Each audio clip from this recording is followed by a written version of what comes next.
Sarah from AverageBetty here, and I'm making everything cookies. You've heard of the everything bagel. Well, this is the everything cookie, and I do mean everything.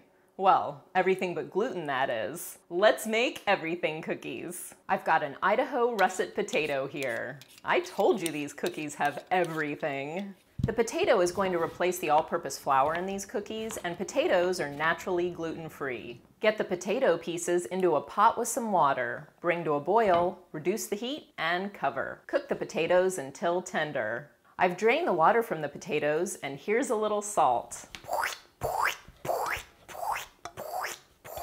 Portion out some of the potatoes, lightly packed, kind of like you measure brown sugar, and just set this aside. Here's a bowl, and these are some oats. Oats are naturally gluten-free, but if you have a serious gluten intolerance, use gluten-free oats that are guaranteed to be free of grains that may contain gluten. This is some shredded coconut. Here's some white sugar and some brown sugar. It's a lot of sugar, but we're making cookies, not salad. Here's a little baking powder. And this is some unsweetened dark chocolate cocoa powder. Hello, handsome. Get all that combined and set this aside. I've got another bowl here, and this is beaten egg, a little bit of smooth peanut butter. Use crunchy if you like. Here's some vanilla, and here are the mashed potatoes. Get this good and combined. Begin adding the oat mixture into the potato mixture a little at a time until it's all incorporated. And just to make sure this is good and chocolatey,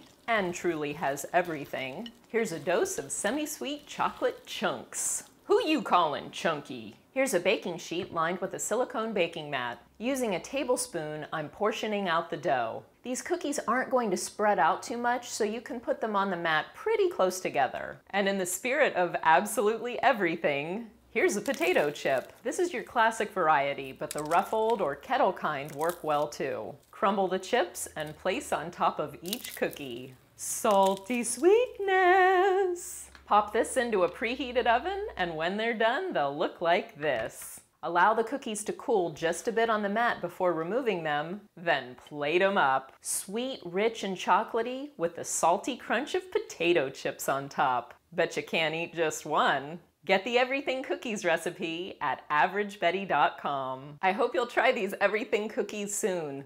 After all, it isn't every day you get to have it all. Thanks for watching and subscribing. See you next time. Everything